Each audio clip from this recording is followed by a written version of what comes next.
Vamos, rapido! Habulin yung dalawang yon!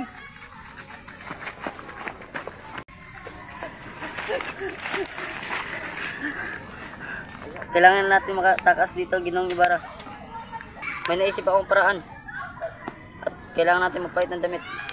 Bakit naman? Para malito sila. Para pag nakita nila ako, isipin nila ako si Crisostomo Ibarra. Bakit kayo mapahamak? Wala na tayong isipin na ibang paraan. Nauubos na ating oras.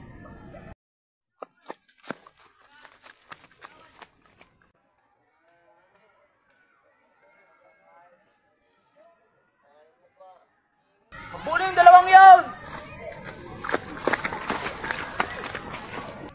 Bilisan natin, Ginoong Ibarra. Ayon! Si Senyor Ibarra papuntang bangka!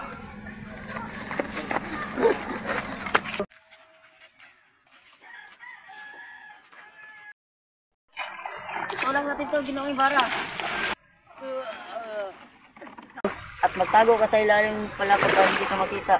Paano ka, Elias? Huwag mo akong alalahanin, Ginoong Ibarra. Ako na bahala sa sarili. Huwag mo na akong alalahanin, basta. Basta, kahit anong mangyari, huwag ka lalabas. Mag-ingat ka, Elias. Oo, ako na bahala sa sarili ko. Akala mo. Kahit anong mangyari, huwag kang lalabas. Vámonos, rapido!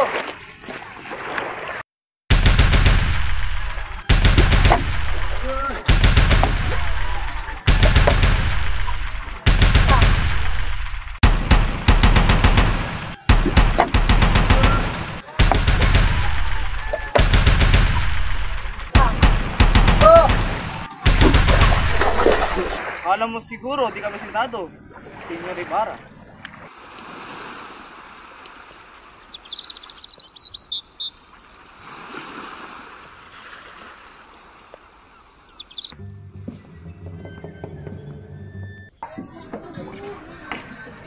Buenos días, Astodios, Doña Victorina. Kapitan, bakit kalahati lang mga takbo na ating makina? Bakit hindi natin bilisan? Kung ating bibilisan, ay baka lumagos tayo sa kalayan. Nangyari man, ay walang malaw na lawas sa lupay.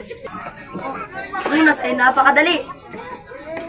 Bakit walang sinong nakaisip nito? Kung ilog na gawa sa kanal at sarahan ng dating ilog Pasig.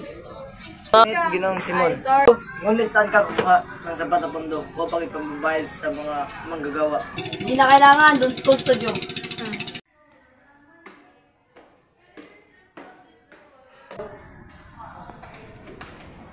O Ginoong Simon, Kamusta naman si Kapitan Tiago? mahina na ang kanyang pulso, wala na rin ganang kumain, tuluyan ng kumalat ang lason sa kanyang katawan.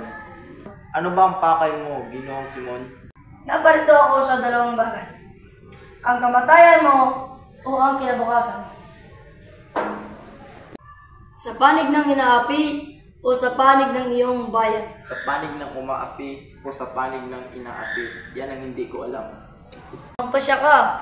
Kailangan mo nang magdesisyon. Sa loob lamang ng isang oras, magsisimula na ang himagsikan. At bukas, wala nang universidad.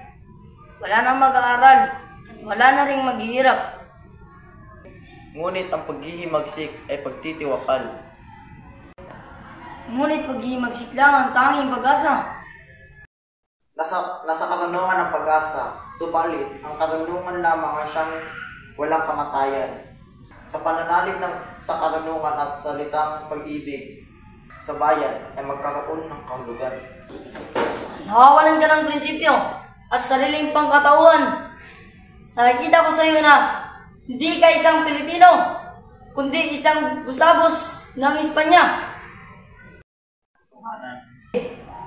alang-alang sa alaala ni Elias. Pamunuhan mo ang hukbo, lusubin mo ang Santa Clara, kunin mo ang isang tao na ikaw ang nakakilala. Bukod kay Kapitan Tiago, si Maria Clara. Huli na kayo dun, Simon, at si Maria Clara ay patay na. Patay? Paano nangyari yun? Kaya noong ika-6 ng hapon, naparoon ako sa kumbento upang makibalita. Nang sabihin sa akin lahat, pagbalik ko, mayroong liham ng galing kay Padre Salve, na ito naman pinadala kay Kapitan Tiago at ito rin ang dahilan ng pagwala ng kapitan. Hindi! Hindi pa patay si Maria Clara. Ililigtas ko siya. Ililigtas ko si Maria Clara. Ililigtas ko siya ngayon. Simon, minahon kayo. Wala tayong magagawa kundi tanggapin ang katotohanan. Namatay siya. Hindi man niya lamang nalaman na ako'y nagbalik. Namatay siya. Hindi niya lamang nalaman na ako'y buhay.